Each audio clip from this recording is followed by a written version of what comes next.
Welcome to the cutting board. My name is David Zick and I am here with Esther Divide today, and I have given Esther a challenge. Now, Esther has been a vegetarian all her life, yes? Yes. And more than one generation, right? Actually, I think it's 3 generations. 3 generations of vegetarian. And I've given Esther a challenge. I want her to make a meal that is going to be as simple as possible with regards to the number of ingredients that it has. And she has decided that she's up to the challenge. She's going to be making 3 dishes for us today, and each one of them is 5 ingredients or less. 5 ingredients or less. So what's the first thing that you're going to be making for us today? We're going to be making polenta fries, which is a great alternative to French fries, which, as we know, have lots of fat and oil. This has less, and they're really, really delicious. All right, so kind of like French fries, but with polenta. What's the first thing that we're going to do? So first of all, we have 6 cups of water boiling. You have to have your water boiling, especially with the polenta we're using, which is fine grain. So I think it's boiling now. Yes, it is. All right, Great. let me take that. Okay. So now that we have our water boiling, we are going to put in our cornmeal. And as you can see here, it's very fine. I'm going to use 4 cups of cornmeal. Let's do it over here in case I spill. There you go. And if you wouldn't mind stirring as I pour in. Absolutely. Okay. Now, why am I stirring here? Because, especially since this is fine, it tends to lump up, and you really don't want that in your fries. No one likes lumpy fries. Okay. So that was 2, and here we're going with 2 more. So now it's 3 and 4. All right. Now quickly, before this starts hardening, because it hardens really fast, we're going to add 1 tablespoon of Italian seasoning. And this smells like pasta. So it's going to give it a really nice flavor. And 1 teaspoon of salt. And you can use Himalayan pink salt for some more added nutrition. Or you can use thick grain salt, whatever's your favorite. All right. So as you can see, it's getting kind of lumpy. This is why we stir. So we want to stir it really vigorously to avoid that. All right. And how long is this going to cook for? About 5 minutes. So we've got a little bit longer to go. You can see there's still some dry parts in there. All right, so we're going to cook this, and when we come back, we're going to figure out what to do with it. Perfect. I think it's ready. So you can see it has much less lumps, and it's fairly thick. Next step, we're going to put some oil. Can I have a paper towel, please? Absolutely. The best way to put oil in a dish, I found, is to use a paper towel, because then you don't have excess. So you just take a little paper towel and spread a little on it. I'm using olive oil. Again, going with that Italian feel. And you can see it has very little oil, but definitely enough to keep it from sticking. Okay, so now what I'm going to do is I'm going to spread my cornmeal into this Pyrex. And look how thick this is. So this is going to be great when it's time to cool it down, because it'll be faster. Doesn't that smell like Italy? Yeah, that's amazing. Now, okay. So you want to keep it even, because that means your fries will be even. Otherwise, you'll end up with really skinny ones and really thick ones. All right, you can really get that smell while she's doing that. It's from the herbs. So I guess, generally just put salt in it, but with those herbs you get that additional flavor, but you're also getting the smell, which is really important. And what's great about this recipe is it's really customizable too. You can put any kind of herb you like.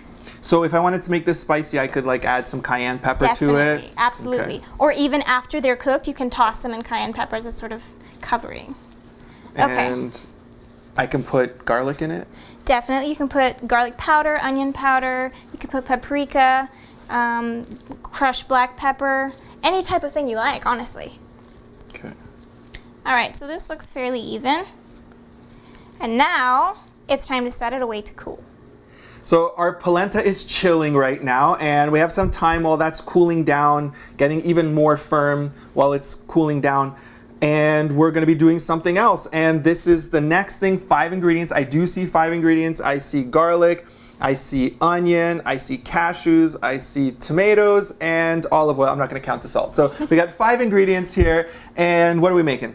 It's a cream of tomato soup, and the secret is that it has no actual cream. The cream is made with cashews. So this is creamless, creamy tomato soup. Exactly. Okay, let's see. What are you going to do here? How are you going to make this tomato soup for us? All right, so I'm starting out. I have half of a large onion. You can also use a small onion, chopped, finely chopped. And then I also have 6 large cloves of garlic. What I'm going to start with is grating these 6 cloves of garlic into my frying pan with a little bit of olive oil. So I'm just going to put a little bit of olive oil here. Okay. Not too much. And I'm going to grate my garlic on the fine side. So 6 cloves of garlic, because since it has so few ingredients, you really need something to give it depth and flavor, and garlic is really great at doing that. So what kind of heat do you want to put on this here? So I want it on medium heat. High heat will really burn this garlic fast, especially since it's in such thin strips from being grated. Also, you shouldn't cook olive oil on too high of a heat because it could catch on fire. That would be bad. All right. So we'll put that on medium heat up top. All right, so our garlic is grated, and it has a little bit of oil. If you wouldn't mind stirring that while I just rinse my hand off. This is what gives it its really strong flavor, and it really balances well with tomato. Okay. Okay. Now that that's sauteing a little bit, I'm going to add the onion in. Okay, and we'll just stir that. Well, I'm going to let you keep stirring here. Okay. I'm going to double check that heat. We just turned it on. Mm-hmm. There we go. Turn that up a little bit. So this is also kind of in that same wheelhouse of flavors, but the cashews, you're not going to throw them in there, are you? Absolutely not. The cashews, the great thing about cashews is that when you blend them, they are super, super creamy. So that's why a lot of vegans make cheesecake, they make different things with cashew because it has that creaminess of flavor. So when you blend cashews with water, it makes this amazing frothy milk, and we're going to add that to our blended tomato, and it'll make an awesome cream of tomato soup. So how long do you think it's going to take for this to kind of caramelize, like you were saying? Get the We don't want to flavor. caramelize. We're just going to saute, soften it a little bit till the onion is clear, so it shouldn't take more than 2-3 minutes. So while that's sauteing, and I gotta say I'm crying a little bit. So am I. Onions make me cry, as do some other things that I'm not going to mention on tape right now. I'm sorry, I have actual tears. All right, why don't I take over here for a second? So they really are starting to cook down. They're getting a little bit translucent, Yes. the onions. Yes, and that's what we want. So it's pretty much ready to transfer to the blender now. So for this recipe, how many tomatoes are you using? It's about 2 cups of tomato, canned tomato with the liquid and the tomatoes.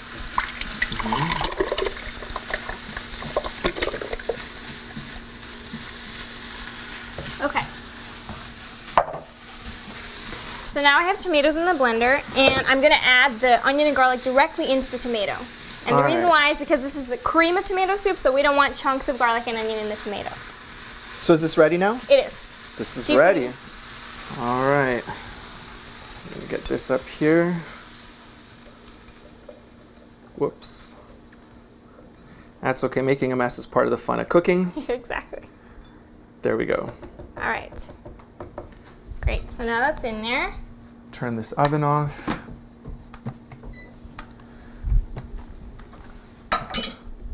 Okay, so we're going to turn it on high.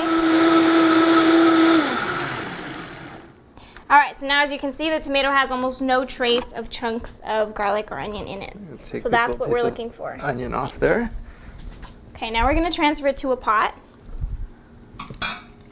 See how creamy that is? And it's going to get even creamier with the cashew. So we can use the same blender because it's going in the same pot. Am I putting any heat on right now? Not yet. We're going to set it aside until our milk is ready. Okay. So we're going to use half a cup of cashews, and it's 1.5 cups of water. And use hot water because it softens your cashews and makes it easier to blend. So here we go again. All right, our cashew milk is ready. So let's check it out. You'll see as I pour it into the pot how creamy and rich this is. Check that out. Oh wow, it does look like you're adding cream to it. Now that we've mixed that in, let me just stir it. And look at that color. It's amazing. So, to finish off our soup, we're just gonna add a little bit of salt. So add about a teaspoon of salt for the amount of soup that we have. and put it on high heat for 10 minutes. And after 10 minutes, we'll be ready to try our cream of tomato soup. So we have tomato soup ready, polenta chilling. There's one more dish, right? One more. All right, we're gonna come back and do the third dish. So we have polenta that's still chilling. We did check on it, it's actually ready, but we're gonna make something else first. The polenta's chilling, the tomato soup is warming up, and now you are gonna add protein to this dish. What's the protein? It is chickpeas. So we've got protein in chickpeas. We've got 5 ingredients here. This time we're adding the salt as an ingredient. So we got salt, the olive oil. I see juice here. What kind of juice is this? This is lemon juice. Lemon juice and garlic. So we're looking at all these flavors, and you are making Hummus, just a garlic hummus. And one of my favorite things to do is make roasted garlic hummus. Unfortunately, I don't have roasted garlic, but if you want to, put your garlic in the oven for 10-15 minutes on high, and it'll be amazing in your hummus. Different flavor as well. All right, so this 5 ingredients, go ahead and make me some hummus. So this is all done in the blender, which is nice because you don't have to dirty up a lot of things. So I have here 2 8-ounce cans of chickpeas with their liquid. I'm just going to pour that in here. All right, so those chickpeas are already cooked? Yes, they are already cooked. If you want to cook your own, you can do that as well, but that'll take a little longer. I have 3 garlic cloves. Put those in there too. And I have the juice of 1 lemon. This is kind of to your taste. If you like it a little tangier, you can put more or less if you don't like it as much. I have 1 though for the amount of chickpeas that I have here. And there's a little seed in there. I'm going to keep that out. All right. Now I'm going to put about a teaspoon of salt. Could I have a teaspoon, please? Sure. And just a squirt of olive oil. This gives it a really nice Mediterranean flavor. Thank you. Okay. So 1 teaspoon of salt. And we're ready to blend. All right, quick, fast, 5 ingredients. We've got our hummus. Now, we don't really have any bread with this meal, so what's the hummus for? One way that I like to have my hummus, and that we will be having it today, is dipping polenta fries in it. It tastes great, and that's why I made it this consistency. I left all the chickpea water in it, so it's more like a dipping sauce as opposed to the thick regular hummus that we usually So this is going to be our dipping sauce for our polenta fries. All right, so this is our chilled polenta. And this is extra firm, which is perfect for what we need. So just watch how easily this cuts. It's actually really fun to cut. It's so firm. And how thick are you making them? Or so thin, we can I should say. It's a matter of taste. You can do beefsteak fries if you want, make them really giant. Then they'll be a little chewier on the inside. The crispier are the thinner ones. So it's really up to your personal preference. But at the moment I'm making them sort of medium size, so they'll be a little soft inside, but also have a crispy outside. Now, you've got this other baking dish here. Yes. Are we not just taking them like this? What are we doing with them? If you wanted, you could eat them this way, but this is more just little sticks of polenta. The way that I like to do it is to put it in a metal baking dish because metal makes them crispier. Put a little bit of olive oil and crisp them up in the oven for 20 minutes on 350. And you'll have beautiful golden fries. So that's going to be kind of your healthy option. Is there a less healthy option to make these fries? If you wanted, you could actually fry them, or one way that's nice to get that fried taste but not actually have to put them in a deep fryer is to saute them in a frying pan with a little bit of oil, and that comes out crispy as well. All right, but we're going to do it in the oven today. Be healthy. So can I put a little olive oil on here? Please. I'm going to try to do the same thing you did earlier. Put a little bit on here first. Right. So I'm just going to try to pry these out. And you can see here they're a little thick. This is why I have the cutting board. If you don't want them quite this wide, just cut them like that. And look how perfect this is. It's a little fry. So I'm just going to keep doing that, prying them out. And now that David has put oil in the pan, we can start putting the fries and arranging them in a single layer so they crisp. All right. Again, the size is up to you. You can cut them smaller or bigger. It's pretty easy once it's at this stage. So we're kind of laying these out just so they can get crisped up, Yes. and a pan from here is going to make a couple of pans Definitely. of fries. And I'm going to just see. It's good like that too. All right, so what temperature are we putting these in? 350 degrees for about 15 to 20 minutes, depending on your taste. If you like them really crispy, leave them in a little longer. All right, and once they're done, we're going to be ready to plate and eat this meal.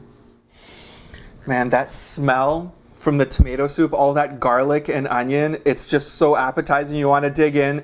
And the polenta really do look like fries. So we've got the dipping here from the hummus, and we got the tomato soup and the fries. It's healthy. Each of the things was made with 5 ingredients or less.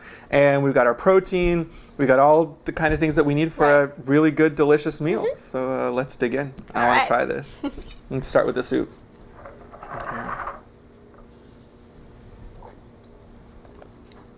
That cashew actually does make it really, really creamy. Super creamy, right? It just glides over your tongue. Very creamy tomato soup. You can really taste the onion and the garlic. It comes out really strong. All right, I gotta try these fries here. Let's see. So they stand up. And look at that crunch. Got a little crunch. And into the hummus. I'm gonna take a little bit more. There we go. Lemony flavor that comes out of the hummus works really well with the Italian spices that are inside. And it really the contrasts with the soup. It all works really well together. It's easy to make, 5 ingredients or less in each one of them. Thank you so much, Esther, for coming out and showing us how to do this. You're welcome. Join us again on the cutting board next time.